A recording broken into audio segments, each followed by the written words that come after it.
climbing up these stairs that you can see behind me that go up to the main part of Stone Mountain on Stone Mountain instead of Wolf Rock or Cedar Rock, which is the adjacent granite dome to Stone Mountain.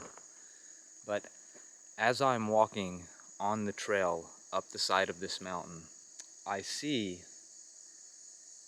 huge chunks of granite stone that look like a collapsed structure. It doesn't look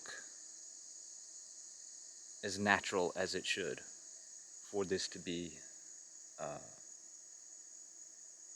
perhaps a 100% natural phenomenon.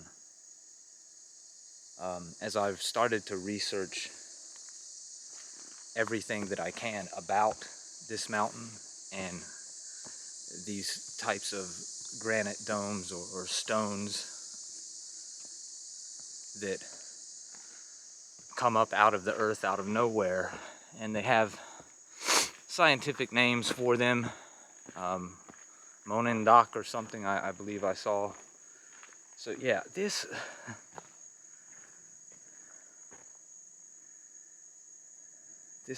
doesn't look natural. Let's walk down to this real quick.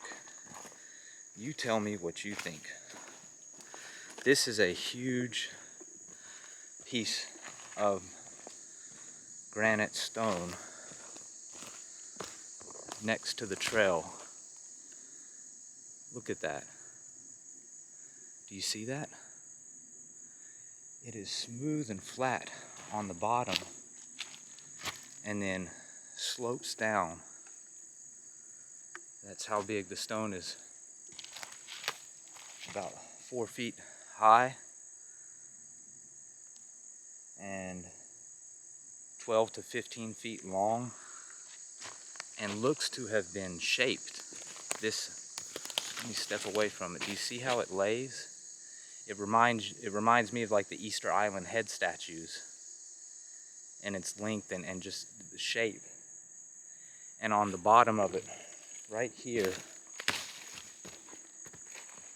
it is smooth. This doesn't look natural. This looks like the stone was carved or cut or quarried.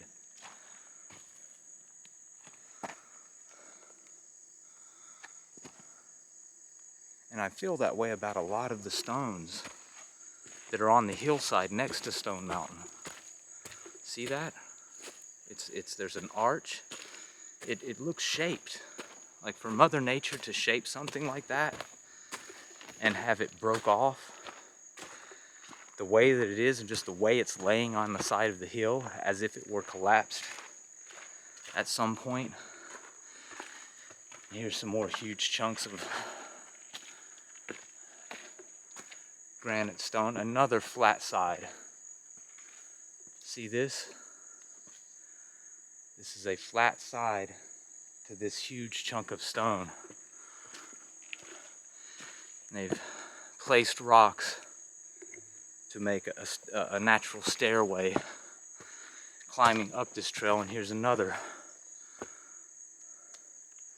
what seems to be rectangular shape, square stone. I would love to get bright insight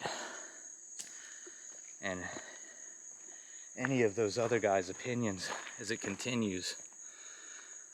There's a flat side to this stone with the same kind of arch, almost as if these were quarried for megalithic walls of a structure that could have been what this granite dome originally served its purpose for. I didn't go up this side of the trail last time, but it was the same thing, similar. On the other side, going up to Wolf Rock and Cedar Rock, there were what looked to be huge chunks of granite, squared and rectangular stones down the hillside along the trail, which to me looks like a megalithic structure that had been toppled or destroyed in a meteor strike or something.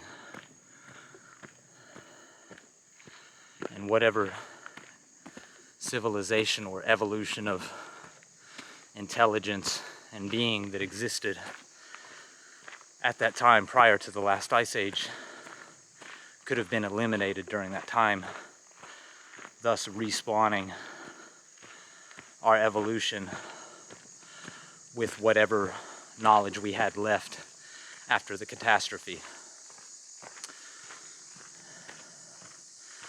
There are scientists that theorize that there have been many mass extinction events throughout history where mankind has essentially had to start over from scratch, or,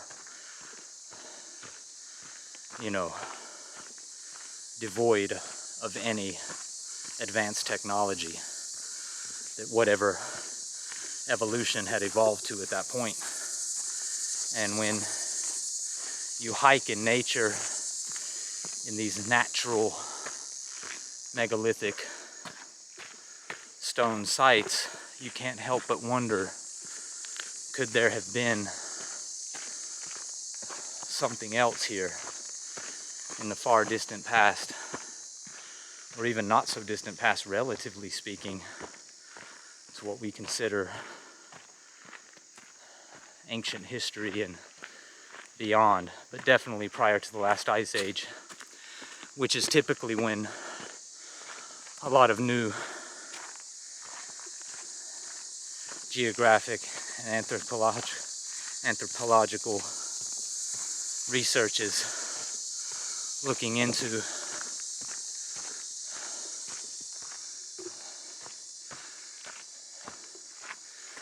forest that is covering what parts of this granite dome it does. Looks to be no more than, you know, in the last 100 or a couple hundred years ago at most. So, and there's a lot of controlled burning that was done in these forests in North Carolina by the natives, and now by modern park rangers and things like that, who even learned some of the techniques from the natives. Oh, we'll stop, we're on an incline. We're going straight uphill to get to the face of Stone Mountain, and it's humid. It's probably about 5:30, 5:45. This side of Stone Mountain is completely different than the sides of Cedar Rock and Wolf Rock that I hiked on last time. The forest here is a little more sparse, but that could be where they've did some controlled burning and cutting of a lot of the trees. As you can see here next to the trail, there's burnt and cut logs, and they even had a message on some of the signage last time that there could be a controlled burn, so the park could be closed. Sorry for the inconvenience. Oh,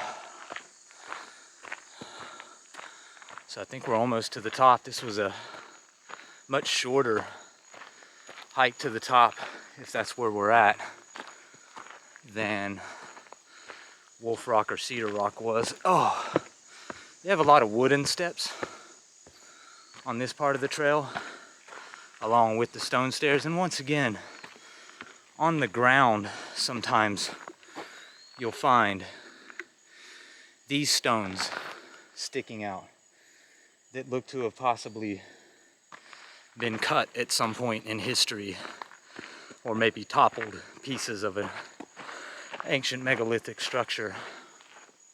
As I was saying a clip or two ago, when you look at the map and you see how smooth and even the dome of Stone Mountain is, to be natural, it is, Mother Nature was, it seems as if Mother Nature was very symmetrical when she created Stone Mountain, the the granite dome that is randomly poking up out of the earth right here.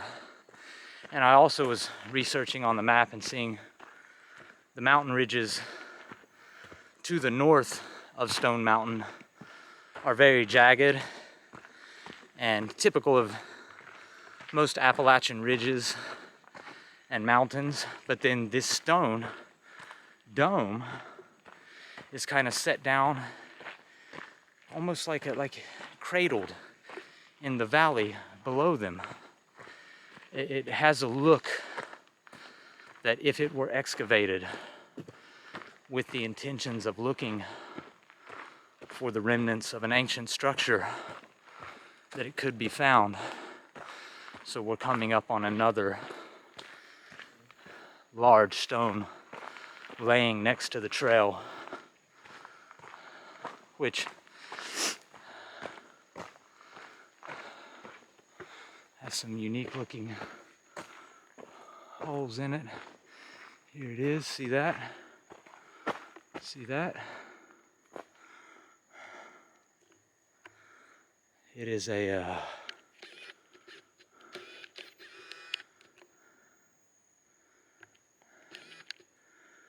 smooth and looks to be somewhat shaped, or it could have been shaped at some point in history. And it just has that look of a stone that was capsized and fell over onto the hillside as whatever structure was built upon this granite dome collapsed in an earthquake or a meteor strike or some natural catastrophe like that. Oh, to get to the top of ridges and places like this, the trail has to zigzag, because it would essentially be mountain climbing up the side of the mountain if it didn't do it that way. Oh, oh, I'm able to see some of the open granite surface just over the ridge above me.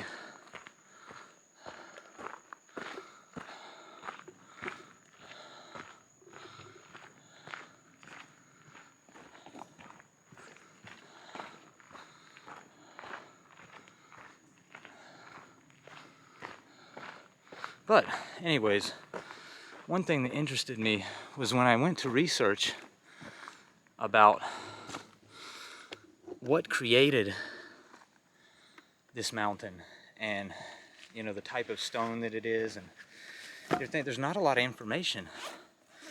It was very limited. So there wasn't even what you would call a clear defined reason as to why this mountain and granite formed into a dome the way that it did and is located here. It almost seems to be a mystery.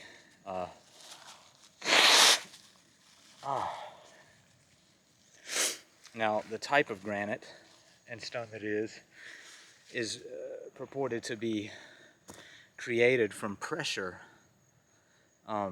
which could indicate a meteor type disaster causing this, if it was caused naturally or created in a natural reaction to a catastrophe. But there's also a lot of things here that you see that makes you think this could have been man-made by a much larger, what we would call giants today, species in prehistory is what we'll call it.